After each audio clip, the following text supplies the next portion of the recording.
Las verdaderas aventuras del siglo XX. Historias que emocionaron al mundo. Objetivo Ploesti, atacando al petróleo alemán 1943-1944. La guerra moderna depende en gran medida del petróleo, ya sea en tierra, en el aire o en el mar. Cuando Europa entró en guerra en 1914, los ejércitos aún seguían utilizando el caballo como su principal medio de transporte. Muchos buques de guerra todavía se alimentaban de carbón.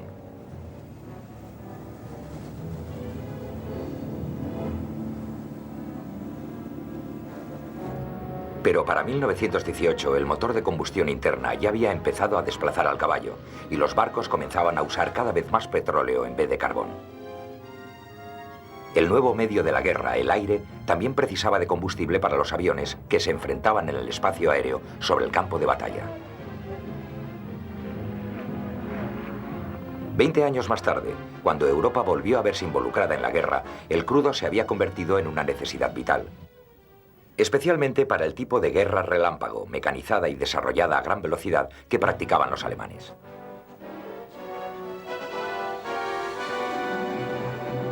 Hitler reconoció desde el principio que el poder de la Marina Real Británica le dificultaría el poder procurarse petróleo procedente de fuera de Europa.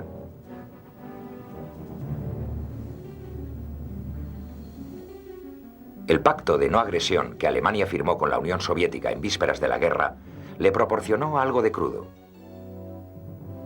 Pero este no podía estar garantizado, especialmente porque Hitler planeaba volverse contra la Unión Soviética cuando llegara el momento apropiado. El ministro de Exteriores alemán, von Ribbentrop, había firmado en marzo de 1939 un acuerdo económico con Rumanía para asegurarse el suministro de su crudo.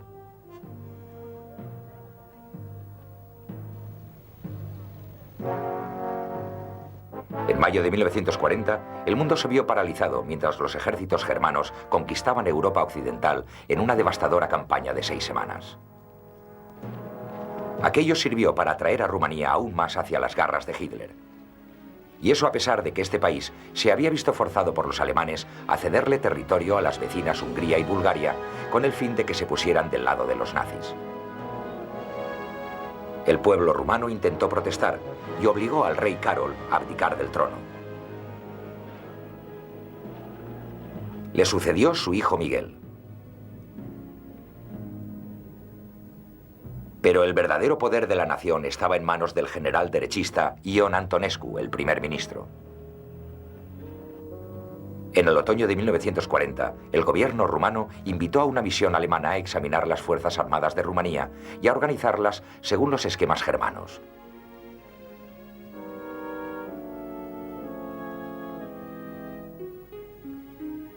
También se desplegaron aviones nazis en el país.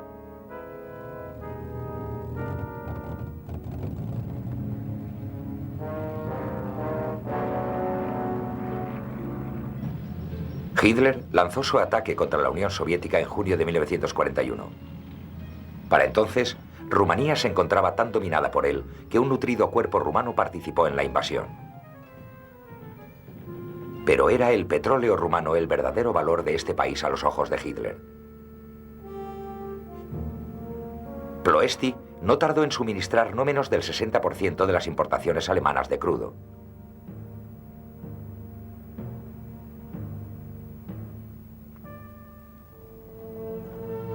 Fueron los rusos los primeros en reconocer el valor de Ploesti para los nazis y sus bombarderos lo atacaron el 23 de junio de 1941, solo un día después de que hubiera comenzado la agresión contra la Unión Soviética.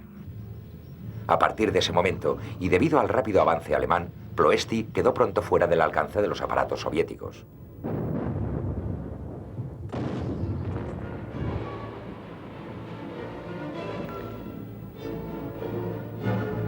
Los británicos, enzarzados en una desesperada batalla con las fuerzas del eje en el norte de África y el Mediterráneo, no se encontraban en situación de plantearse una incursión contra los campos petrolíferos rumanos.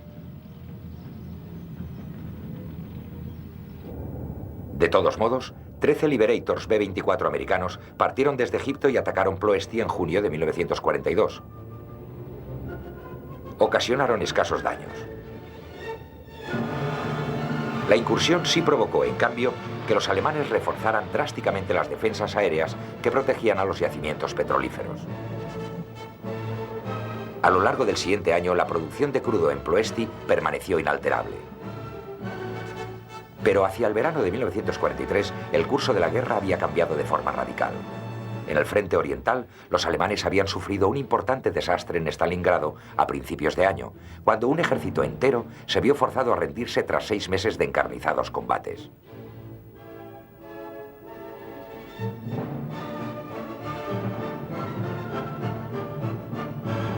Fue entonces, a comienzos de julio de 1943, cuando los dos bandos se vieron enfrentados en una masiva batalla de tanques en los alrededores de Kursk.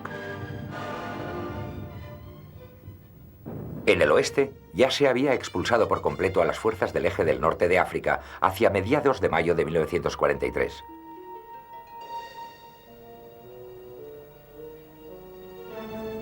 Los americanos y los británicos se preparaban para invadir Sicilia, cosa que hicieron el 10 de julio. Un resultado inmediato de esta acción fue que Hitler cancelara los ataques sobre Kursk y pasara a la defensiva en el frente oriental. Hacia julio de 1943, los británicos y los americanos habían desplegado un impresionante poderío aéreo en el teatro del Mediterráneo.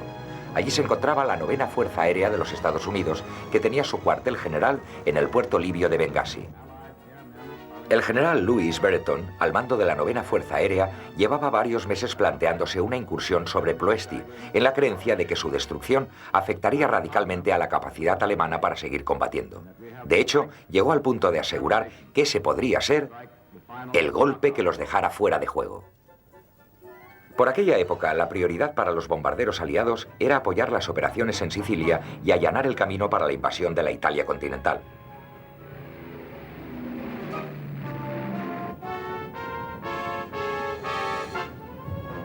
A pesar de todo, Brereton consiguió persuadir al comandante de los aliados, el general Dwight Eisenhower, para que diera su visto bueno a un ataque contra Ploesti. Pero el jefe de la Fuerza Aérea de Eisenhower, Sir Arthur Cedar, no compartía ese entusiasmo, argumentando que los campos petrolíferos eran tan extensos que una sola incursión no podría paralizarlos. Estuvo a punto de disuadir a Eisenhower, pero Brereton consiguió convencerle de que un ataque contra Ploesti podía alterar de forma decisiva el curso de la guerra. El plan de Brereton se basaba en la sorpresa. Eso significaba que los Liberators B-24 debían atacar volando a baja altura con el fin de reducir al máximo la detección por radar. Se construyó una maqueta de los yacimientos de forma que los tripulantes de los bombarderos pudieran realizar ejercicios de ataques. La ruta de vuelo debía conducir a los aparatos a través del Mediterráneo, sobrevolar la isla de Corfú y luego subir por los Balcanes hasta el objetivo. En total, el viaje de ida y vuelta era de unos 4.300 kilómetros, prácticamente la autonomía máxima de los B-24. Pero existía otro factor, no totalmente valorado por los estrategas. Los alemanes habían seguido reforzando aún más las defensas aéreas de Ploesti, y estas estaban ahora bien coordinadas. De hecho, el campo se encontraba literalmente rodeado de baterías de artillería antiaérea, y la Luftwaffe contaba con unos 120 cazas en la región. También estaban los Messerschmitt M109 rumanos. Cuando las tripulaciones de los 178 B-24 que iban a participar recibieron las instrucciones finales, no se les habló de este reforzamiento de las defensas. Su objetivo consistía en destruir tanto los yacimientos petrolíferos como el ferrocarril que servía para transportar el crudo. Se les comunicó que la incursión contra Ploesti podría suponer la victoria en la guerra.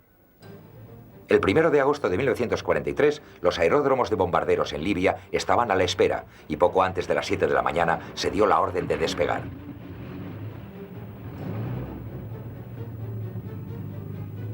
El primer avión comenzó a avanzar por la pista y a ascender al aire.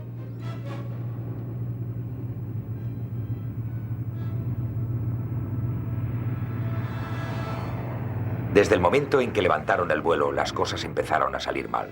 Un B-24 explotó al despegar de una de las pistas. Otro se incendió instantes después de haberse elevado y se estrelló.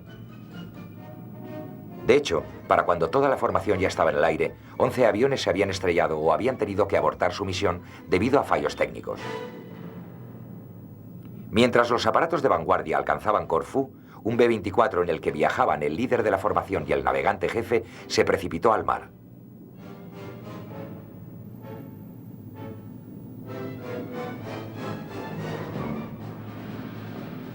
Nada más entrar en el espacio aéreo de los Balcanes, los bombarderos se toparon con densas nubes. Esto no solo rompió las formaciones de los aparatos, sino que además agravó los problemas de navegación y trastocó la coordinación de los ataques, que había sido minuciosamente organizada. La confusión crecía por momentos.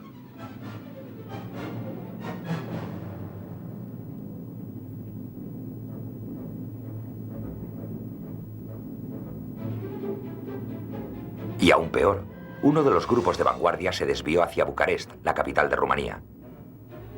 Fue preciso romper el silencio de las radios, crucial para mantener la sorpresa, con el fin de que volviera a la formación. Hemos perdido el objetivo, repito, hemos perdido el objetivo. No sabemos hacia dónde nos dirigimos. Es preciso que vuelvan a la formación.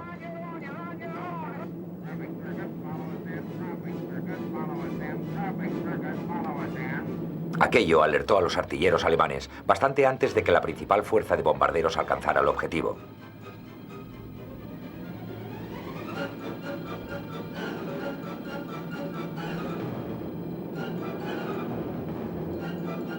Y además, los cazas enemigos tuvieron tiempo de sobra para despegar.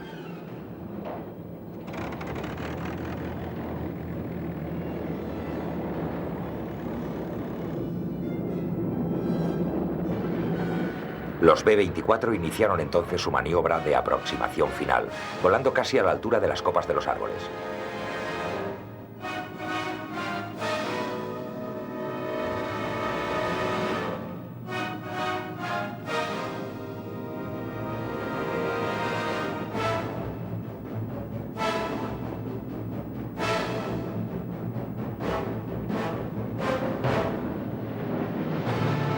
Les estaban esperando las baterías antiaéreas. A pesar de todo, los tripulantes de las oleadas de vanguardia de los bombarderos continuaron avanzando hacia sus objetivos y lanzaron las bombas.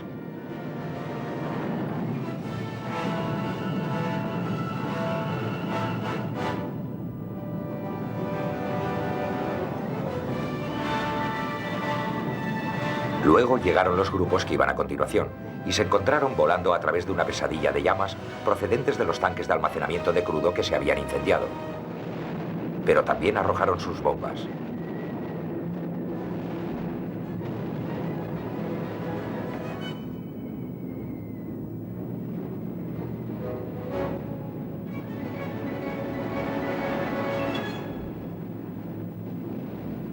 Después los bombarderos viraron para regresar a casa. Pero los cañones alemanes no habían parado de derribar un aparato tras otro.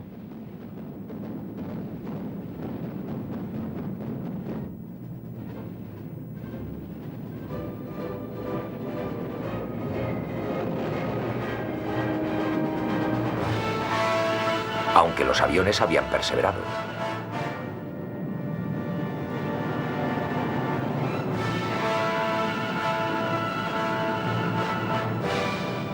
Para entonces, los yacimientos de petróleo estaban cubiertos por una densa capa de humo. Los bombarderos supervivientes, muchos de ellos alcanzados por el intenso fuego antiaéreo, aceleraban al máximo para alejarse de las defensas germanas. Pero los alemanes aún conservaban un as en la manga, sus cazas.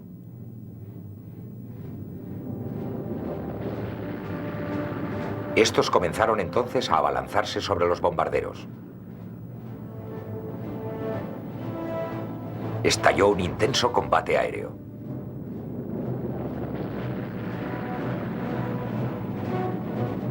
Los artilleros americanos trataban desesperadamente de mantener a raya a los cazas.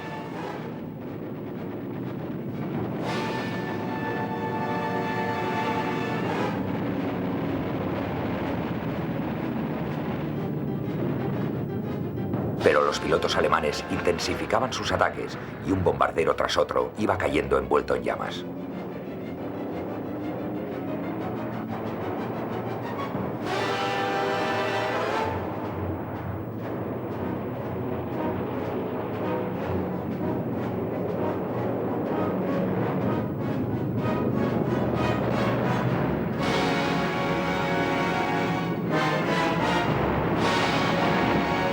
De todos modos, la carnicería pudo haber sido mayor, de no ser por el hecho de que algunos cazas no consiguieron recular a tiempo en sus caídas en picado y se estrellaron contra el suelo, aumentando así la destrucción.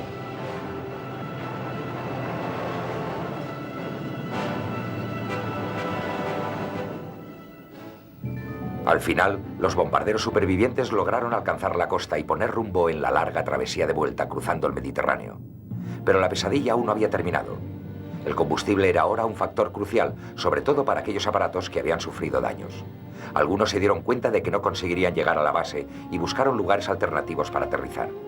No menos de 8 B-24 aterrizaron en la neutral Turquía y fueron internados durante el resto de la guerra. Otros alcanzaron Chipre, Malta y Sicilia.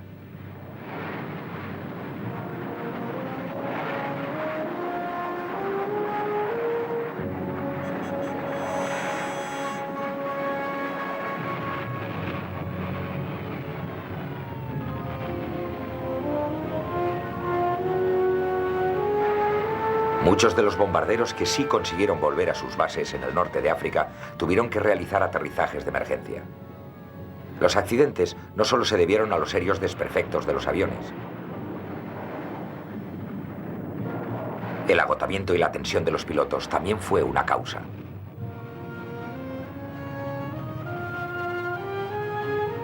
En total, y excluyendo a los bombarderos que habían sido internados en Turquía, no menos de un tercio de los que habían despegado resultaron destruidos. Muchos otros B-24 habían sufrido graves daños. En realidad fue un milagro que algunos de ellos lograran regresar. Cerca de 500 tripulantes habían resultado muertos o heridos, algunos de gravedad.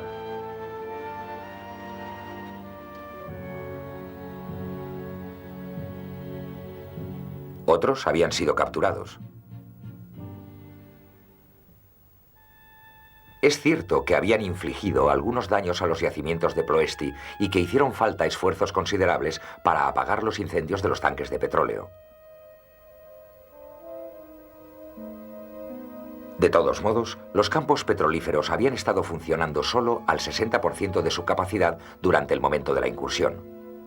Por ello resultaba comparativamente fácil compensar el déficit producido, incluso mientras todavía se trataba de controlar los incendios y la producción no se vio afectada.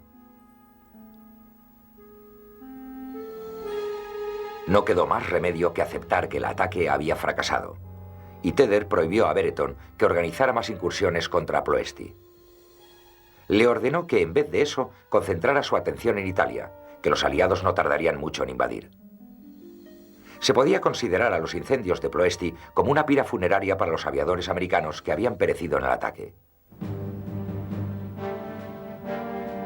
Los desembarcos aliados en el sur de Italia tuvieron lugar, como estaba previsto, a comienzos de septiembre de 1943. Los italianos solicitaron un armisticio que les fue concedido.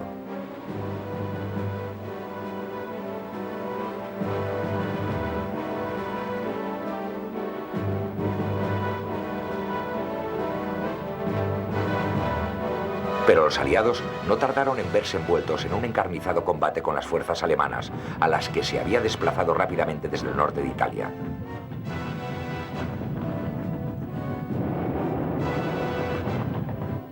Mientras tanto, en Gran Bretaña la principal prioridad era ahora prepararse para un asalto anfibio a través del Canal de la Mancha.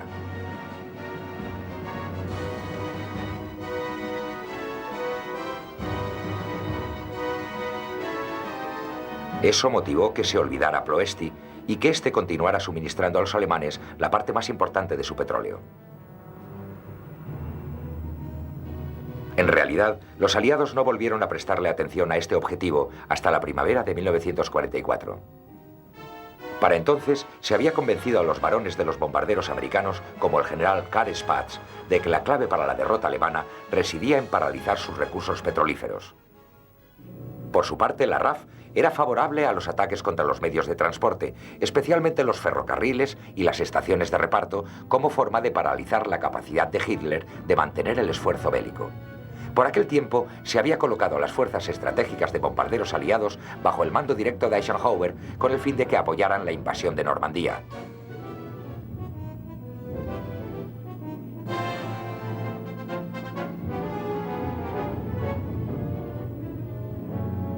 Esta se produjo tal y como estaba previsto el 6 de junio de 1944 y las fuerzas aéreas aliadas contribuyeron de forma significativa a su éxito.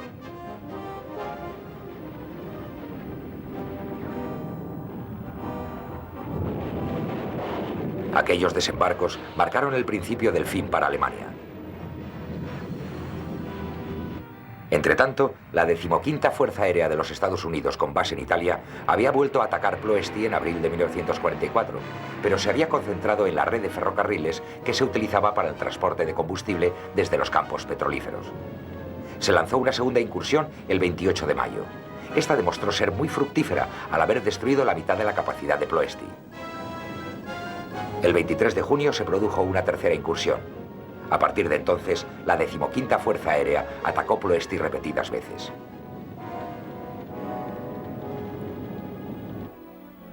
A Hitler cada vez le preocupaban más los daños que se estaban provocando a su principal suministro de crudo. Llegó a declarar: si perdemos los yacimientos petrolíferos, ya no podremos ganar la guerra. Los bombarderos americanos continuaron machacando Ploesti de día, mientras la RAF lanzaba sus ataques contra él por la noche. Los alemanes trataban desesperadamente de rechazar a los aviones.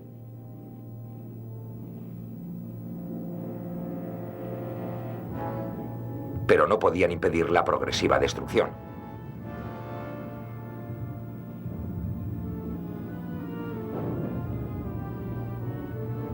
Llovieron literalmente decenas de miles de toneladas de bombas sobre Ploesti.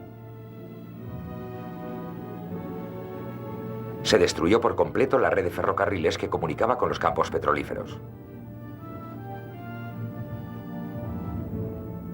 Pero los aliados también sufrieron, con más de 400 bombarderos derribados.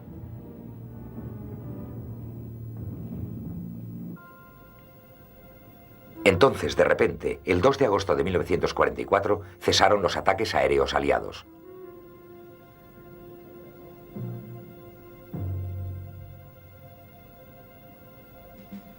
Ploesti, o lo que quedaba de él, se encontraba ante una nueva amenaza. Desde que los alemanes fueran rechazados en Kursk en julio de 1943, los rusos habían estado avanzando firmemente en dirección oeste. Además de liberar su propio país, también se adentraron en el norte de los Balcanes. El 20 de agosto de 1944, las fuerzas rusas atravesaron la frontera rumana.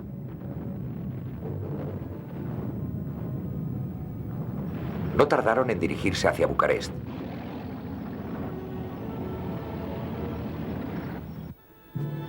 Tres días más tarde, el rey Miguel, consciente de que su país iba camino del desastre, decidió asumir el mando personalmente. Hizo que se detuviera al primer ministro Antonescu y ordenó a sus fuerzas armadas que cesaran las hostilidades. Se dio un plazo de 2 días al ejército alemán en Rumanía para que abandonara el país. Así se evacuó Ploesti, y el 30 de agosto las fuerzas rusas ocuparon los yacimientos petrolíferos. Había terminado su larga agonía, pero habían quedado reducidos a kilómetros y kilómetros de hierros retorcidos.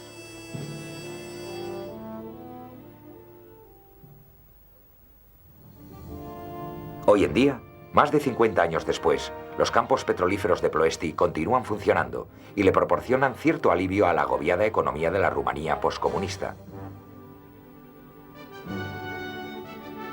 Pero entre las refinerías acechan los fantasmas de innumerables aviadores americanos.